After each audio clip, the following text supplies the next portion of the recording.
Hello and welcome to the Bundesliga Show, brought to you by Over the Bar, with your hosts, myself, Rory Petrie, and of course, Mark Broadhurst, as usual.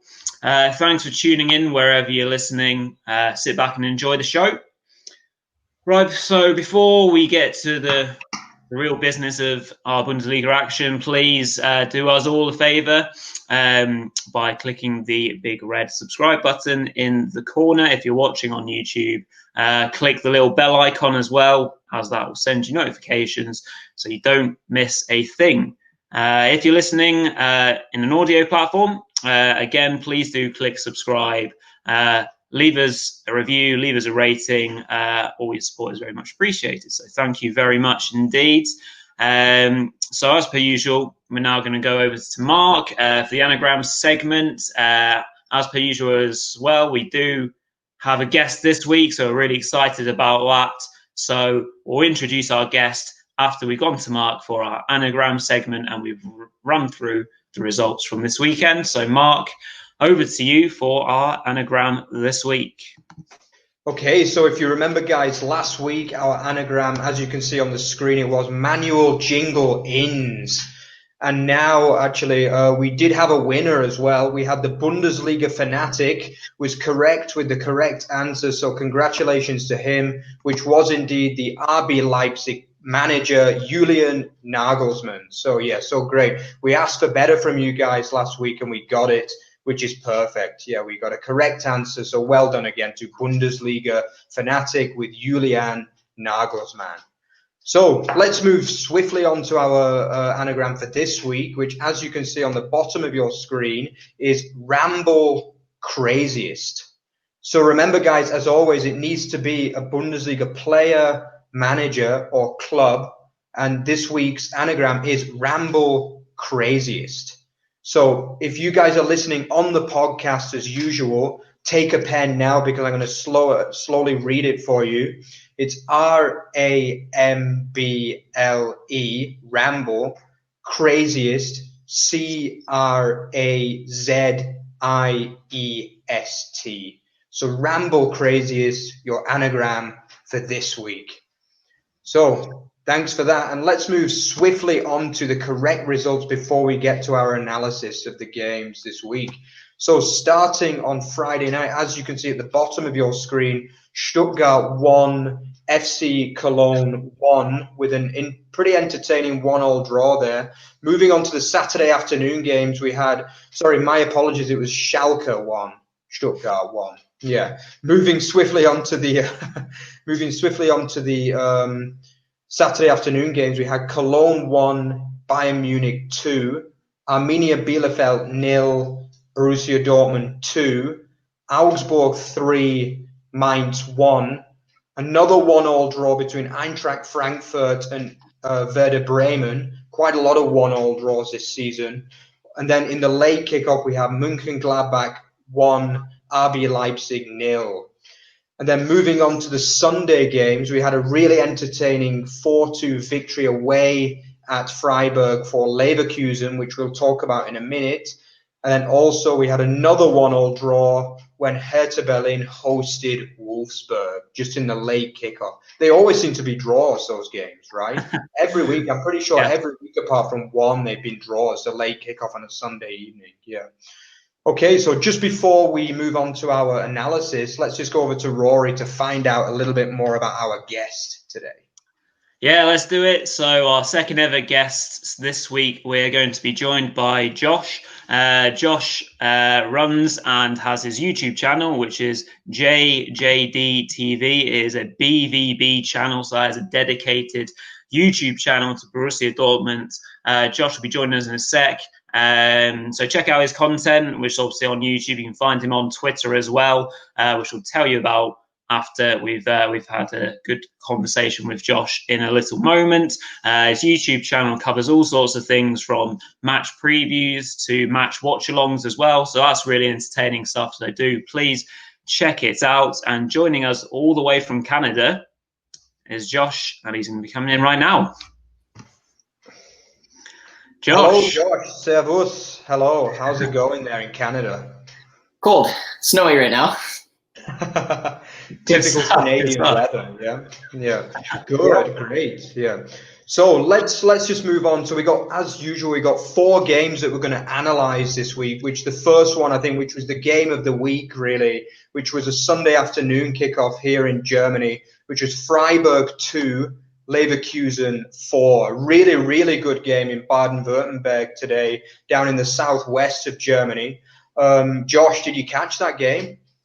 I did. I watched it at about 10:30 in the morning here in Canada, so had a nice little coffee and enjoyed a pretty entertaining game, to be completely honest. I thought Leverkusen kind of came out a little flat, but they found their legs and actually put on a pretty decent show, and there's a couple key players I'd like to touch on a little bit, but I'll let you guys give your little input before I dive into mine.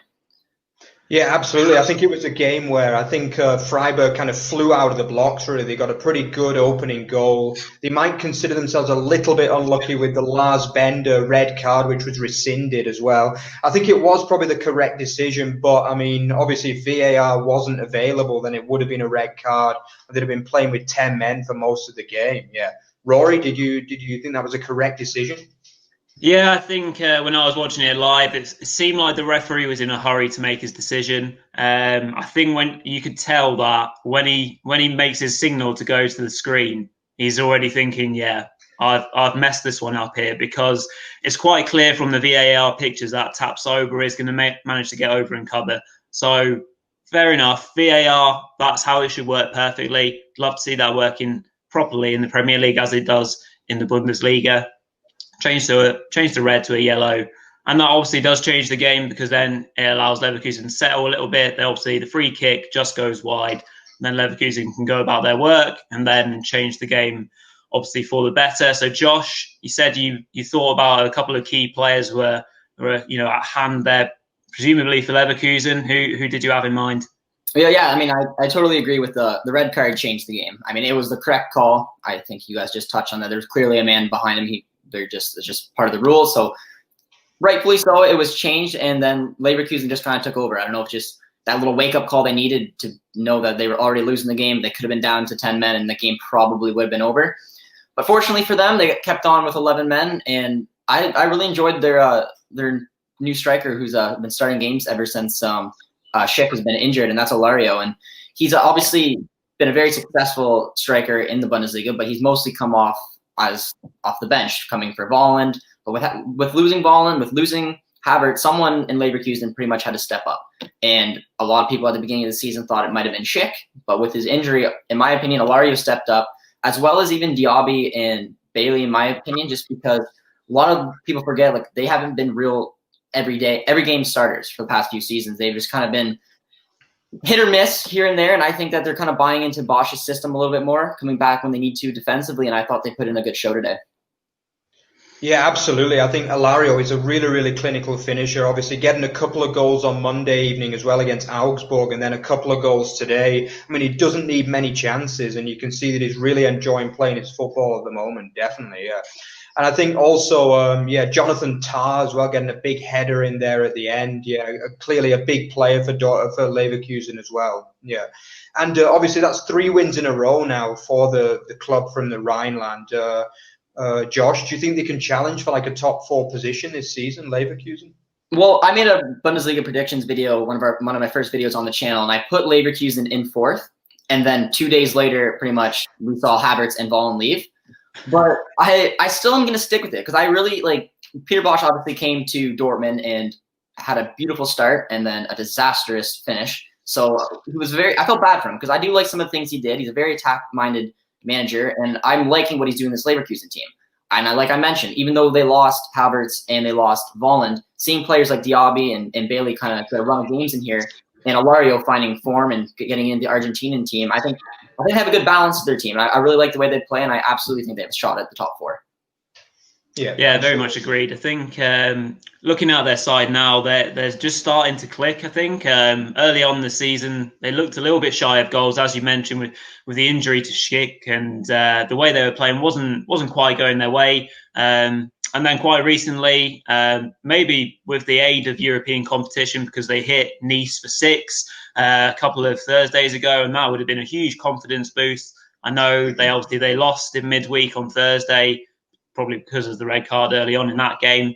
However, do you think things are now just starting to fall into place for some of the bigger teams now, Josh? And we're already seeing a familiar top 5 as the table stands now. Do you think it's just a little bit more football, a little bit more time, and now it's telling for the bigger teams? Yeah, and I think like a big thing for Leverkusen, obviously, if you lose a player like Kevin Volland, and he was your captain, he was your leader of that club, as well as just the natural raw talent of young Kai Havertz, and having both those two players plucked from a team, it'll be hard for any club to try to put that run of performance together and compete, especially with Gladbach not losing a lot of players. Leipzig did lose, obviously, Werner, but I think replaced him pretty well. So it's always tough to get your footing in after big players like that leave, and I think, like I said, the Bosch is just trying to get the players to buy into what he's believing, trying to adapt the system a little bit more to make up for those losses, and I think they're doing well. And like you said, they're 3 wins in a row now. They're undefeated after 6, and I think they're just going to probably keep rolling on from here and have a good effort in, as well as Gladbach. Yeah, can't disagree with that, to be honest. And what about Freiburg? Obviously, like, they are a team that don't really have high expectations year after year. Their goal is to survive in the Bundesliga with such a small budget. I know they also have financial issues as well down at the club. I mean, they have probably a budget of some of the teams in the bottom half of the championship in England, realistically. Yeah. And Josh, do you think they can stay up this year? Do you think they're a good enough side? Have you seen enough in them in recent weeks? I have. I don't think Freiburg will have much of a problem staying up this year, but I mean, obviously losing their top goal scorer from last year, as well as their young talented center back, Knock, who went over to Leeds United, it would obviously hurt them. But just the way that they play, they do honestly buy into the system. They usually like to play in a 4-4-2. They got some exciting players. I always like watching Schmid. He can usually make a difference in those kind of dull affairs where Freiburg can just bounce in and get a little bit of magic from somewhere. So I'm not too worried about them, but losing those 2 big players definitely, in my opinion, I would predict more of a 14th to 10th maybe finish, instead of maybe if they kept those 2 players to being in the top half of the table. Absolutely, yeah. Okay, so let's move on to our next kind of feature game, which is actually Josh's team. As you can see, he's come kitted out today with his BVB outfit, yeah, and it's a perfect week to have him on, because it was a win for Borussia Dortmund this week. Probably not the greatest performance in the world from the men from the northwest of Germany, but it was a 2-0 win in a derby game against Arminia Bielefeld. I mean, probably not the greatest performance you've ever seen, Josh, from BVB, but they got the job done in the end, yeah? Yeah, I mean, I've been pretty positive the last 3 games, because after each one, like, people during the watch-alongs and people during my 5 takeaways segment have just constantly been saying, like, we've won those 3 games. We beat Schalke 3-0, Zenit 2-0, and then Arminia Bielefeld 2-0. But still, there's an issue. We haven't scored in the first half, which is just kind of shows we've come out slow. But something I've noticed with Favre, and maybe this is just my personal opinion, but we've had a lot of possession since we switched to the 4-2-3-1 formation. And we have been running these teams into the ground in the first half. Yes, we haven't scored, and yes, it hasn't been the most beautiful football because we just recycle the ball a lot. But when that second half comes and we've scored the first goal in those 3 games, all 3 of the teams didn't have anything coming back. They didn't have the legs to even have any chance of a fight back. And in my opinion, all 3 were comfortable wins, albeit not the prettiest.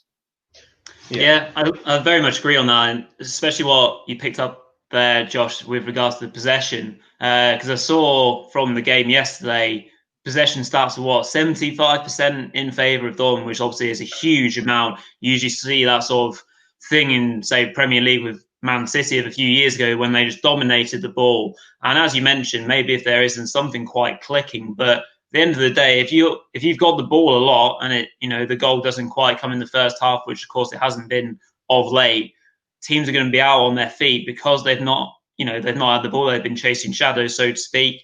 But is it something you say that you're familiar with as a Dortmund fan, like this kind of a lot of, not say possession football, but having a lot of it? Are you more used to a different kind of style? Well, I mean, being a Dortmund fan changes from year to year because, I mean, over the years, the personnel can change, the manager can change. But, I mean, in general, they're always been a strong team. They always like to have the ball, and they're a very attack-focused type of team. I just think a lot of times with Dortmund, and it's kind of, I think the reason some people are worried about these 3 performances is because, for instance, if these teams who were defending pretty well for the first half if they were able to nick a goal on us, if it was a counterattack and we got caught and we were just not in position and they came back and they put one in the back of our net, that's when I would be worried, because we didn't create anything, and then it's just a gut punch. And over the years, seeing some of the poor results that Dortmund's had, a lot of it has come from us dominating a game and then they coming back on a counterattack, and then we just haven't been able to keep up, and then we lose very important points. So, but that didn't happen. We got 3 points. We got 3 clean sheets. So for me, I'm smiles. Exactly, yeah. And you've already touched on the manager, Lucien Favre. Obviously, a lot of people are he's not probably the most popular manager the BVB have ever had, despite the fact that he has been relatively consistent with the results over the 2 and a bit years that he's been at the club. How do you feel about the manager? Would you be happy to see him stay long term, or do you think you need a change to kind of get the title that the club craves? Well, I don't have any issues with Favre. I like when he came in for that first season, it was after the back half of an awful season. Peter Bosz got let go. We just qualified for Champions League. We were playing ugly, ugly football. It was just, nothing was clicking. Nothing was nice.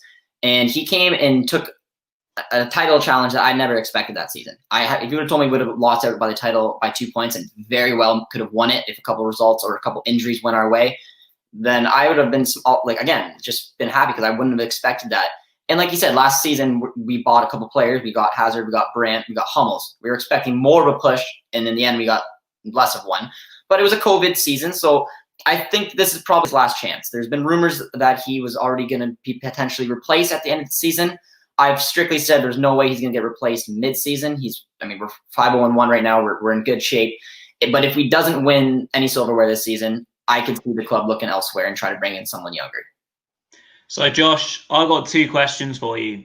First being, if I was to push you or press you for an answer, where are you saying your team are going to finish this season in the Bundesliga? Oh, I'm trying to avoid that all season. But, I mean, I'll give you an answer, but I won't give you a specific one. We're going to finish in the top 2. I think, obviously Bayern is an unbelievable force to try to compete with. But I think Leipzig, Leverkusen, and Gladbach will all do a decent push. But I think there's more of a gap this season between Dortmund and Bayern and the other 3. But those are, in my opinion, still the top 5. But I would comfortably say we could finish top 2 and hopefully that number 1 spot. Absolutely. And my second question is, do you want to just tell us a little bit more about how you kind of got involved with the club, like how you ended up being obviously a massive supporter of them? Well, we've determined I am Canadian, and if any of you viewers out there know much about people from Canada, we like another sport called hockey. So I grew up obviously playing hockey. I also played soccer. I'm sorry if I said the S word on your channel, but it's referred to as soccer over here in Canada. But I played football my whole life, and I've obviously loved the club. I've followed them since I was I've discovered them in FIFA 2006. So I love their logo, which made me fall in love with them, and then I just started following them a little bit more and more. Marco Reus, Gutzel, Lewandowski came into my life, and I just became obviously a diehard fan. But the main reason that led me to create the channel was I didn't have really an outlet. Not a lot of my friends, my family, no one really can talk football with me. So I was sick of talking to a wall and tried to figure out what was the best idea. So my best friend is he's our producer here. So I reached out to him and said, would you be interested in maybe starting a channel? And he said, absolutely. So he's learning along the way, and he's really enjoying following the club so far. And we've just been making the channel completely about everything Borussia Dortmund. Wow, great. Interesting story. Yeah, very good. Okay, so let's have a look at the third game of the weekend, which was kind of billed as the big game really this weekend, Gladbach versus Leipzig. I guess it didn't really turn out to be the classic that people would have expected, but considering that Gladbach and Leipzig have both played a lot of football in recent weeks, they're both involved with the Champions League, of course. As Rory will know, being a United fan as well, he would have enjoyed that one on Tuesday night. But yeah, I mean, perhaps not the classic that people would have expected, but I think it was a very much deserved win for Gladbach. They played a really good game. They learned from the mistakes that they've made in the Champions League, conceding late goals in recent weeks, and they managed to hold out Leipzig quite comfortably there. Yeah, Josh, do you think that was a good win from Gladbach? That was a huge win for Gladbach, but you touched on a good point with just the huge compacted schedule that these clubs have been doing with the Champions League and the Bundesliga. Because in my opinion, I would have expected that Leverkusen Freiburg scoreline to be this one, because I thought it was a pretty ugly game from honestly both sides. I thought there was a lot of sloppy pass, a lot of tired legs. It didn't really live up, like you mentioned, to the hype. But I do think Gladbach was the better team, and I think they got a deserved result, which is huge for them to get back in the top 4 race. Josh, I think we referred to earlier with regards to RB and how obviously they've lost Werner, which is huge in terms of the start of the season, in terms of their chances of winning silverware this season, and how they replaced them, in your opinion, quite well. And we saw Poulsen start up front with Sorloth this weekend. Obviously kind of going as a front two big lads. Sorloth's obviously seen a lot of success in recent times and has obviously been snapped up by RB. Did you see anything in that kind of combo as a partnership that might be something going forward that RB fans could look forward to, or do you think it just didn't work? Well, I'm going to go on a slight rant that will circle back to that question, I promise you. But to tell you something that I was noticing with Leipzig, and I'm sure a lot, like the start of the season looked fantastic. I'm pretty sure each game, like Nagelsmann just switches formations left, right, and center. It could be a 4-4-2. It could be a 4-2-2-2. It could be 3-5-1-2. Like, it could all over the place. He's such a adaptable manager, and he's got a lot of versatile players on his squad. So I was thinking that was going to be like a huge benefit for them going forward, because you don't know what they're going to throw at you really in each game. And a couple of times, like those 2 strikers you just mentioned, as well as I can't pronounce his name. I always mess it up. The young South Korean man, Wang Hee Chan. Is that it? Yeah. Okay. Yeah, I think so. Yeah. So a lot of times, all 3 of them don't start, and we've seen Forsberg as a false 9, and they still get results. So I think what's been happening though after that disastrous appearance against United, as well as disappointing results Gladbach, is now they keep changing it up, and it's kind of being hard for them to find some consistency. So to circle back to your point, with all the changes that Nagelsmann's been doing, he's going to have to make a decision sooner rather than later to who his strikers are going to be, what formation they may play in, because it's starting to look, at least in my opinion, from that Gladbach game, that they were really running out of options and didn't know exactly where to be. But I would love to see Sorloth start for them. I think he is someone they should be very excited for. He had a fantastic season last season in the Turkish league, and if I was a Leipzig fan, I'd be pumped for Poulsen and Sorloth to go up front. And they didn't have the worst show in the Gladbach game, but it didn't quite click yet. Yeah, I think regarding Sorloth, I think obviously he did have a really, really good year last year in Turkey. But I mean, obviously for Premier League fans, they probably remember his ill-fated stint at Crystal Palace, to say the least. I mean, he looked like he couldn't hit a proverbial barn door with a banjo. He was absolutely useless there. Yeah, he was. So I think, to be honest, as a Premier League fan, I was kind of shocked at the signing of Sorloth, and I'm still, from what I've seen so far in his short career in Leipzig, I've not been overly convinced by him at all. I do hope he comes good, I really do, because I do like watching Leipzig play, but I just think Leipzig are a really, really fast, dynamic side. The way I see Sorloth, he just looks like a kind of old school battering ram in a way. He's like a Kevin Davis of the old days, and I'm just not sure whether he's really what Leipzig needed to replace Timo Werner. I don't think he was expected to replace Timo Werner in the same way, obviously, as the number of goals, but I just don't see him anywhere near the same quality myself, to be honest. I think Poulsen obviously has caliber in the Bundesliga. He can get goals. We've already seen a few really, really good goals from him this season as well. But I'm just not convinced by Sorloth at all. I really hope that he can get going, but it's just it's been a slow start, and I do hope that he's going to kind of start finding the back of the net sooner rather than later, really. Yeah, and I totally agree.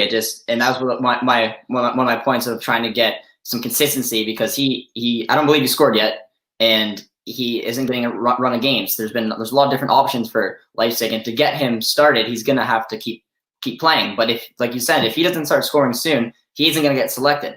But the only thing that I thought was a positive thing for him is obviously the fantastic season he had last season. But he also plays pretty well in a 2-striker formation when he plays for the national team with Holland. So I felt like that could be a decent connection with Poulsen or Chan.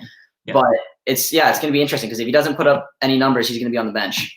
Yeah. Very quickly, Josh, before we move on to our final feature game, do you think that both of these sides have got the squad depth to cope with 2 two competitions that obviously, require a lot of energy. Obviously, Champions League is a high caliber competition, and then moving on to Sunday games in the Bundesliga or whenever you're playing back to back to back. Do you think that either side should, prioritize a particular competition? Well, I've been definitely for Gladbach. I've been very impressed with what they've done so far in the Champions League. I was expecting them not to have really any shot of qualification. I was looking for their hopes to be more of qualifying for the Europa League in that group. But I mean, it's tough because if you're Gladbach and do you want to focus more on the league, which will get you back into the Champions League, or do you want to put your focus in the Champions League and do you expect to do something in that competition? Because realistically, are you going to say Gladbach's got a realistic shot to go deep? But saying that, Leipzig went to the semis last year. So, I mean, that's the beautiful, unpredictable thing about the Champions League. And I think Leipzig can definitely handle it. These last two games might have put a dent in that opinion. But they did it last season. They have a great squad depth, in my opinion. They just need to find the right balance and try to keep it going. Yeah, absolutely. So let's move on to the final feature game this week, which was a pretty entertaining game between Augsburg and Mainz as well, which ended in a 3-1 home win for Augsburg, continuing their really good start to the season now. 10 points from their opening 6 games. Few would have expected that. Yeah, I think Rory had them down as relegation fodder, to be honest. So, yeah, he's not going to be happy with his prediction there, But, yeah, obviously, talking of relegation fodder, I mean, where to start more than Mainz, really? It's been a truly disastrous – we've talked about them a lot on this show so far. It's been a truly disastrous start to the season. Obviously, a 6th defeat in a row in Augsburg this week. Josh, how can they rescue their season? Well, just to make Rory feel a little bit better, in my predictions video, I put Augsburg in relegation as well. So not only did they beat Dortmund just to rub salt in my wound, but they're on a great start to the season. But yeah, with Mainz, I mean, I put them, I think, in my predictions video as the relegation playoff battle. So I didn't expect too much from them this season, but they're usually one of those teams that like to flirt with relegation and somehow survive. There's been some, if you remember, a few seasons, every season pretty much, they seem to get hammered 1 or 2 games, whether it's by Dortmund, whether it's by a Bayern, a Leipzig, and you're just like, how does that team continually stay up? And now it's kind of looking like it's creeping in on them, because I don't know what to do for that team to try to get them going, because it's just been a disaster. Yeah, very much so. I think, with regards to Mainz, obviously they're one of their better players so far. Mateta, he's got maybe 3 goals so far this season, and in the game this weekend where they get themselves back level after, ironically, they subbed Mateta off and brought on the substitutes, and he goes and scores to make it a 1-1. And again, as we've kind of talked about a little bit on the show in previous weeks, there seems to be this kind of mental block, even when they're well in the game, and it gets into the kind of the dying embers of the game, because Augsburg obviously scored twice late on to get the win. There's obviously something up there that isn't quite right. Obviously, that's a confidence thing, which is common in football. So, Josh, do you think they just need to try and get a couple of ugly results together, almost similarly to what Schalke have done lately? Of ultimately not play very good football, but just started to get a couple of points on the board, and it just starts to get you going. You think that's possibly the way forward for Mainz? They need to do anything and everything to try to get up there. It sucks for any club who starts 0-6 in a season. They're just looking for anything to grab a hold of, and I think something that's going to be key for them is just to try to pick a formation, pick a system, try to stick with it instead of just keep throwing everything at the table and mixing these players up, because there's a couple players in there that can make a difference. And like you mentioned, how do you pronounce his name? Mateta, I think it is, yeah. Mateta is a solid striker. He had a good season last season as well as he's on the board this year. So he's going to be someone to try to have to build around. Quaison as well as a solid center forward, striker, whatever he may play for them. But those two really need to get going here to try to put any type of results together. And maybe it starts off with a draw, a 0-0 draw to start off. Whatever it can do, get any type of confidence. Otherwise, it's just going to keep sliding down. Yeah, and I mean, as you mentioned that, if you take a quick glance towards the fixture list next week, I mean, you've got one of the absolute talk about classic relegation 6-pointers already. You know, you've got Mainz hosting Schalke 04 next week. Yeah, I mean, that is an absolutely huge game of football. I mean, whoever loses that, or if it's a draw, I mean, it's going to be a disaster, really. I mean, both sides really, really badly need to get off the mark next week. I mean, obviously, Schalke now 22 league games without a win. And obviously, Mainz 0-6. It's just a complete disaster for both clubs, you know. And I mean, I'm really looking forward to that game. That's just the kind of game that I always love to watch, really, those classic 6-pointers, you know. But just to touch on Augsburg, I mean, it's been a great start for them, Josh. It's who could have really predicted such a good start? I think they finished last season pretty poorly after a good run around Christmas time last year. But this year, they look a real solid outfit. Like, I watched the game on Monday as well against Leverkusen, and they were a little bit unlucky to lose that game, to be honest. They were really pushing for an equaliser at the end before they got caught for the third goal. And I think, obviously, this week they come back. I mean, it wasn't a perfect performance this week. They only got the winning goal after 80 minutes. You know, which actually brought my bet up. So I was really happy about that as well. But I mean, yeah, it just keeps working for Augsburg. Whatever they do, they just seem to find a way to get the results, Josh. Yeah, I definitely I rate their manager, and I love that he went in there with just a system in mind. They're playing the 4-4-2. They defend very well on it. They brought in a player like Daniel Caligiuri, who I've watched a lot over the years with Schalke, and I think he's just a little bit of a spark that comes on that right hand side, because he's so dimensional. He can play as a right back, wing back, right mid. He's very good on set pieces, delivery, and he's the one who single-handedly took down Dortmund when they took off. But even having players like Andre Hahn coming on and putting up 2 goals, and Niederlechner, and even Kadir in the middle of the park, they have a lot of actual talent. It makes me very upset that I put them so low down in my predictions video. Yeah. Great stuff. Obviously, Niederlechner last year was the kind of talisman, but he didn't actually play yesterday. But Andre Hahn coming in with the double at the end of the game. I mean, it's just, they're one of those teams, you know. I think every league has one of those teams where it just works for them, you know. I mean, they don't have the most talent. They're probably a bit like Union Berlin as well. I think Union Berlin can be compared as well. Like, they don't have the most talent on paper, but I mean, whatever they do, it just works. And as you say, they have a formation, a 4-4-2 that works for them. They get the results, and I think it's going to be a comfortable season for them this year. I don't see them being anywhere near even the bottom half, to be honest with you, this year. Yeah. Okay. Good stuff. So just looking forward now, and as we've mentioned, the kind of the table is starting to look in more of a familiar pattern. We've got our top 5 as it stands. Just reflecting on Augsburg's really positive start. Josh, do you think there can be a case made for potentially a kind of European push? That kind of 6th position at the moment obviously is being filled, but for me, there doesn't seem to be another team outside of that top 5 that is really putting a stamp down, saying that we're going to nail this 6th position. Do you think, for any Augsburg fans listening out there today, that there's a case for them potentially pushing that far?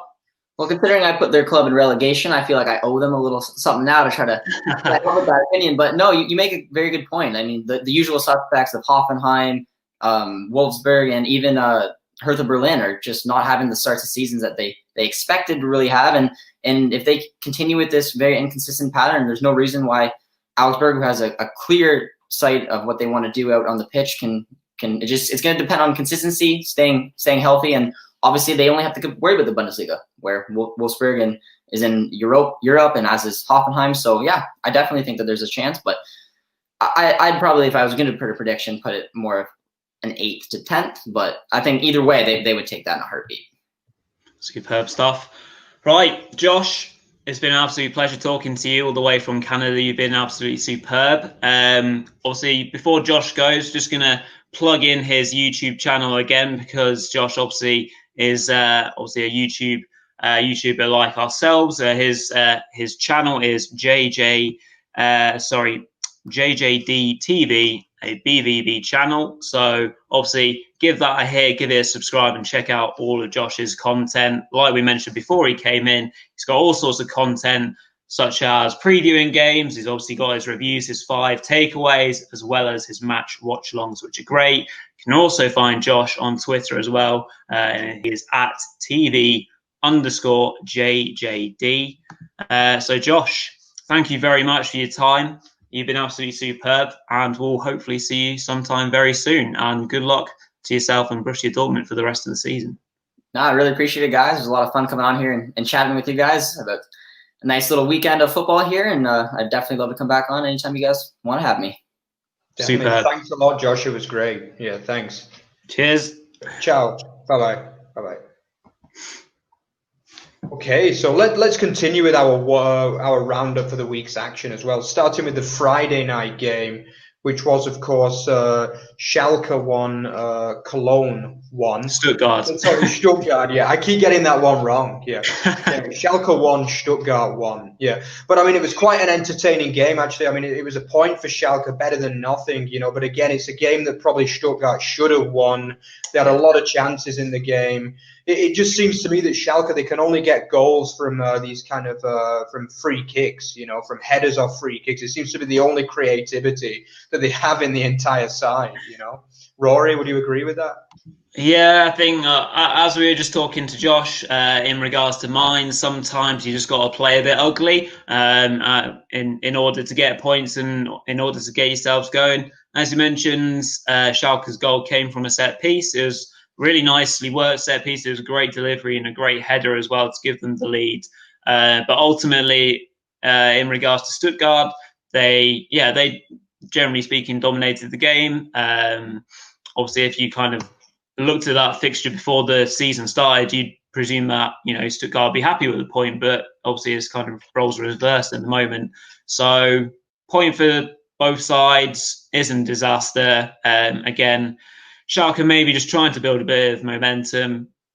You know, they just got to keep on going at the moment, and Stuttgart's great season keeps on going. Yeah, absolutely. Yeah. And then obviously another game on Saturday afternoon, Bayern Munich with a comfortable, well, you say comfortable, but it was a 2-1 win. The Cologne goal was a late goal, but I mean, it wasn't the best performance. Obviously, Lewandowski didn't start this week. I think obviously it was a good performance from Cologne. I mean, a massively improved performance from Cologne this week. We've again, they're another side that we've criticised, but there are definitely signs that they're getting better. They are improving as things go on. I think, Rory, do you think there's hope for Cologne at the end of the long tunnel? Yeah, I believe so. We are just starting to see them put together a couple of okay performances. Losing 2-1 to the champions is never a terrible result. Obviously, Bayern have started this rotational system, so there was no Lewandowski, no Goretzka, no Alaba. I think Alaba was on the bench. But in terms of a Bayern point of view, you know, when you've not got any of those three, or Muller or whoever isn't quite doing it in this game, I thought it was Gnabry. Obviously, he won the penalty because of a handball. Was it harsh? Potentially. And then scored the second goal, which is ultimately the winner.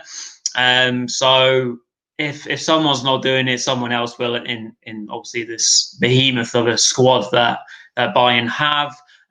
So it's just job done in terms of Bayern's point of view, move on to the next. Obviously, they're balancing between the Champions League, so they'll go again in midweek and have to back it up, obviously, in a huge game next weekend, of course, which is against Borussia Dortmund, which we'll obviously do our predictions about in due course. So they'll be happy with that and they'll move on. In terms of Coln's kind of way of thinking, they'll just have to try and take positives from it and move on. Like you say, scoring a goal, only losing by the odd goals to the champions isn't a disaster. Yeah, I think overall a good day for both teams, really. As you say, Bayern continue the run. You know, it certainly wasn't a classic performance from them, but it was a. I think another big point was obviously the penalty looked a bit harsh on first viewing, but it was definitely a penalty. I think, you know, yeah. And I think it was another good job done by the referee. I've got to say, I've been really impressed by the standard of refereeing in the Bundesliga this year. Like, we both watch Premier League as well, and I mean, there the less said the better about the refereeing. But I think in the Bundesliga, there's been very precious few mistakes, to be honest with you. And I think even some of the borderline ones, the refs have allowed them to go, and they've still been allowed to use the common sense a little bit more than in some other leagues as well, which is absolutely brilliant to see. And I mean, I'm a big one. I really want to see good refereeing that doesn't ruin results, doesn't ruin games. And I think in the Bundesliga, we've definitely got it. So congrats to all the refs in the Bundesliga. We don't hear a lot of positive stuff about referees in football, but Yeah, thumbs up to all of you guys if you're watching this today. Yeah. Okay, so on to another. We mentioned before we do see a lot of one-all draws in the Bundesliga this year, and another one between Frankfurt and Werder Bremen on Saturday afternoon. Again, a game that probably Frankfurt, the home side, should probably have won. They had one of those borderline offside decisions, but I think there was enough in the offside decision to disallow it in this case. It wasn't 100% borderline. It was definitely offside, I think, with Kamada. Little bit unlucky, but if they got that opening goal, and then obviously a couple of minutes after that, Werder Bremen take the lead through Josh Sargent. A really, really good finish actually from him. Yeah, Rory, did you catch much of that one? Yeah, I saw a little bit of it, and I think in regards to Werder, as we discussed with Nick last week, they're kind of going about their business, and they're doing all right. They're picking up draws and getting the odd win as well, and they're obviously compared to last season, they're doing obviously a lot better, which is fantastic for them. Obviously, a point is far from disgraceful, especially away at a very decent Frankfurt side. Obviously, with regards to Frankfurt, Andre Silva bagging again. No shock there. He's been in fantastic form since he's come back and been playing, so that's great for him. Obviously, Frankfurt's good form as well, minus the blip with regards to playing Bayern, but that can happen to anyone.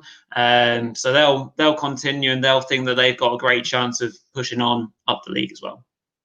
Yeah, absolutely. And then obviously the final game, the late kickoff today, which, as we said before, always seems to be a draw, and it always seems to be a Wolfsburg draw. Yeah, and once again, I think for the third time this season, Wolfsburg draw 1-1 on a Sunday afternoon. Yeah, I mean, it does seem they're not actually in Europe as well, so it's funny that they keep getting so many Sunday games even now. But yeah, I mean, a game with two early goals, it looked like it could have been a bit of an entertaining game, but obviously kind of petered out in the second half a little bit, with probably both sides relatively happy to take a point. It stops Hertha Berlin's really poor run of 3 straight defeats. And obviously, they are back on the right track with a decent point there against European hopefuls Wolfsburg, but again, probably not going to get their fans really excited. Rory, do you think Hertha Berlin have got some things to worry about at the moment? I mean, we've discussed very, in decent amount of detail about Hertha's struggles, especially at home. Obviously a point this weekend is no disaster, and they look like they were going to potentially get off to a good start and get those 3 points. But Wolfsburg, again, are just grinding out results at the moment. It seems Wolfsburg, to me, obviously appear like a team that are playing in Europe and are trying to have to back up, midweek games with Sunday afternoon games where they're fatigued and they're stretched, but obviously they're not. So something's not quite clicking for Wolfsburg right now. Hard to put a finger on it, because we were only discussing last week how they hit Armenia for 2 quick goals and they managed to get a good result, and they were starting to look more dangerous going forward with Weghorst especially. But again, it's just not happened on a lazy kind of Sunday afternoon. They must have a word with the match organisers to get themselves another kickoff time or another day, because it's just not working for them on a Sunday. So back to the drawing board, I think. Yeah, 5 out of 6 games on a Sunday. I mean, it's just incredible, really. And obviously the last 2 of them, they've not even been in European action. So, I mean, what is it with Wolfsburg and Sundays, And I think it's just, I think they just need a bit more urgency at times. I mean, obviously it is 6 games unbeaten, but 5 of them draws. You're not going to get in Europe with 5 draws out of 6. I mean, they are proving a hard side to beat, but I just want to see a little bit more urgency from them at the end of games, because I think today Hertha Berlin were there for the taking. They struggle at home. I mean, obviously they got the early goal and then were pegged back, so they'd have been probably thinking, here we go again, And you just want to see a little bit more urgency from Wolfsburg. They do have quality attacking players like Maximilian Arnold. They've got the goal scorer Weghorst as well. There are real quality players at that club, but I just want to see a bit more from them. I'm just a little bit, I'll be honest, it's not terrible. It's 6 games unbeaten, but it's just not.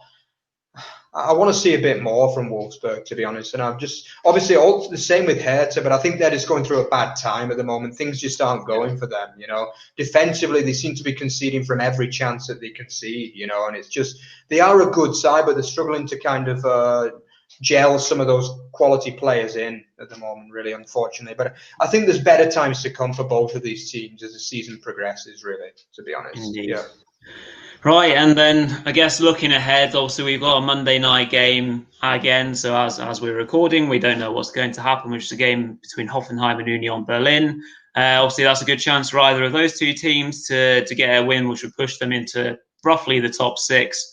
So we'll have to see what happens with that. Obviously, Hoffenheim are having to back up European football in terms of the Europa League. So will they have to rest players? Will they not? We'll have to see. But we'll dive right into our predictions. So looking ahead then to the next round, which is Matchday 7. We're on to Matchday 7 already. Amazing stuff. So for the Friday night game, there is a game between Werder Bremen and FC Köln. So I am going for a home win, 2-1 to Werder Bremen. Mark, what are you thinking for that game? Yeah, I've actually gone for a shock. I've gone for 2-1, but I've actually gone for Cologne this time. I've just got a funny feeling that things are improving there, and I think Werder Bremen are maybe overachieving a little bit at the same time. I think their results have been better than their performances in many ways, really. So I'm going to go for a 2-1 away win there.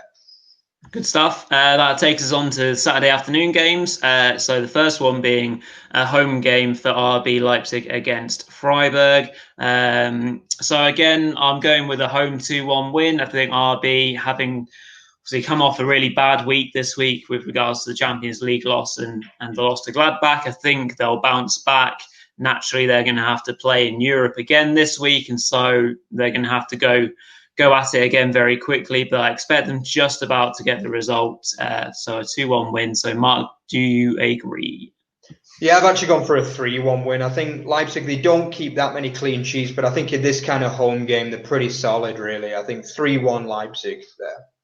Good stuff. And there's also a game between Union Berlin and Arminia Bielefeld. So that will be, for me, a 1-1 draw. Naturally, I think Arminia will just be able to, squeeze out a result out of that and get themselves another solid point. And Union will just, will have to settle, I think. Mark, what do you think?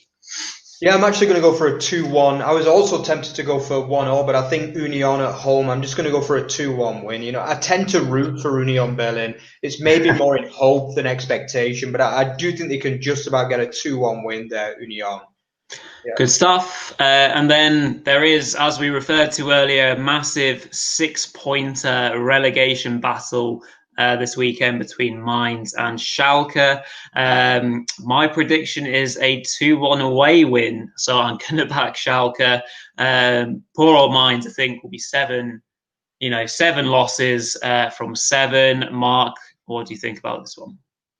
Yeah, I think despite obviously Schalke's horrendous away form, you've got to remember that they have played probably the best 3 sides in the league away from home: Bayern, Dortmund, and Leipzig. Obviously, they've taken batterings in all those games, but I'm going to agree actually with Rory with a 2-1 Schalke win. I just think Mainz, defensively, they just look like school children at times, to be honest with you. And I just think Schalke, I wouldn't really say things are improving, but maybe there are just about enough there to see them getting a 2-1 win. And I think the other thing is, I think if this game is 1-1 going into the last 10 minutes, I think both sides are going to have to go for the win, because a point's pretty useless for both sides, really, there, I would say.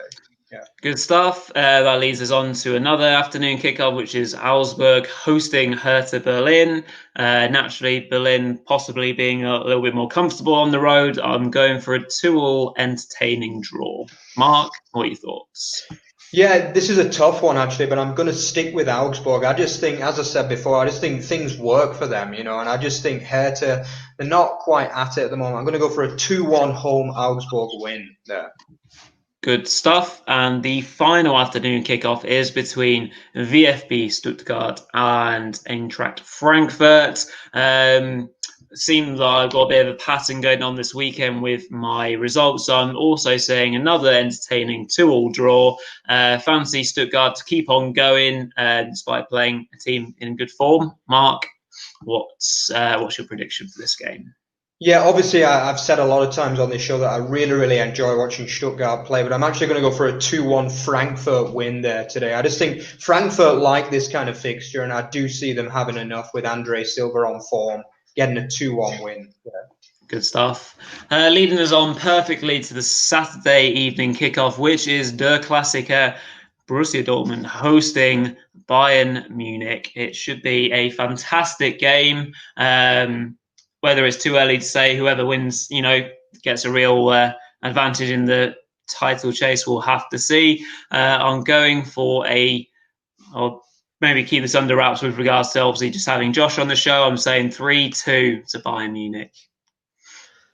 Yeah, it's interesting you say 3-2 because I thought you were going to go for the same prediction as me, but I'm actually going to go for a shock here. I'm going to go for a 3-2 Borussia Dortmund famous win, I think. Yeah, Haaland last minute. Put your money on it, guys.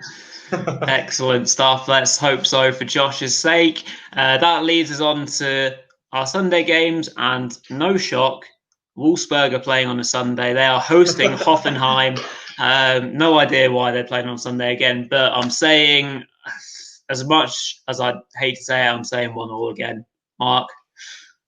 Yeah, it's difficult to disagree with you again, but actually I can tell you why they're playing on a Sunday this week is because Hoffenheim are in Europa League action. So yeah, I think that's so I guess they've got a little bit unlucky, they play it's going to be 6 out of 7 fixtures for the club on a Sunday, and I'm going to go for a 5th out of 6 draws on a Sunday as well with a 1-1 draw. I can't remove myself from thinking the draws with Wolfsburg at the moment. So yeah, 1-1. And then we finished the weekend, so there's no Monday game, which is great because we'll be able to talk about all of the games next weekend. And we finished with another cracking game, which is Bayer Leverkusen versus Borussia Mönchengladbach. So there are some real tasty games next weekend, so we can't wait to review those. I'm saying another very exciting 2-2 draw. Mark, what do you think about this one?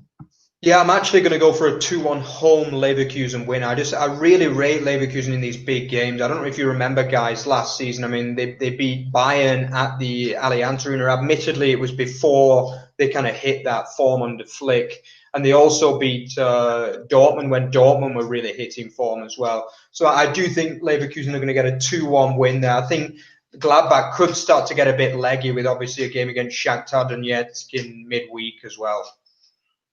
Perfect. So that rounds up, obviously, the predictions for next weekend.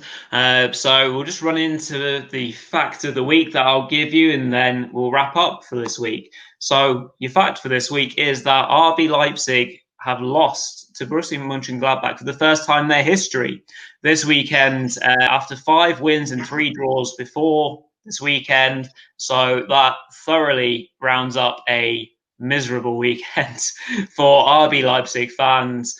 If it's any consolation, RB Leipzig fans, as a Man United fan, my team lost today as well. So, yeah, that's the fact for this week.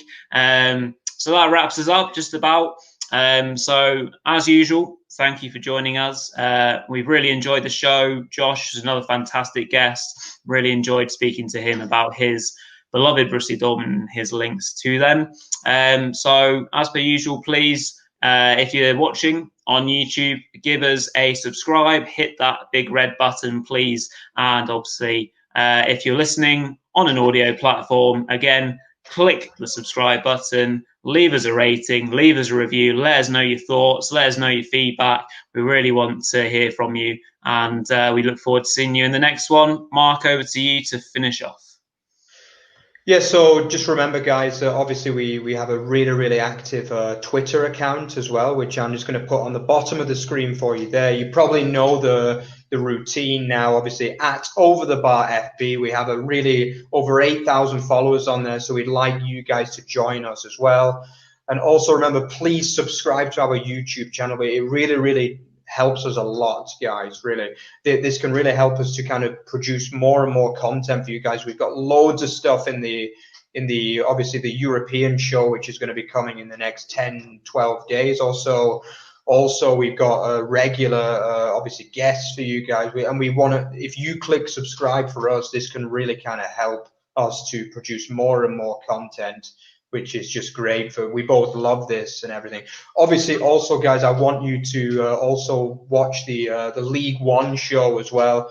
It's even if you're not really a fan of League One, this is a really, really entertaining show. They love the football, especially the real football, the lower league football. You know, they need your views, and yeah, it's going to be great. Yeah, we can't wait to see what's going to happen here on this channel. Also, of course, we write articles too with Over the Bar, which was actually our original goal with this channel before we went to YouTube. The articles, we have like a massive array of articles on just about everything related to football. We've got some really talented writers. A lot of the writers are like trained journalists and also people who are studying journalism and they want to kind of get their name out there. So check them out when you're on your kind of on the way to school or on the way to university or work in the morning on the train. Just check us out, guys. We really appreciate it and we really love doing all of this stuff.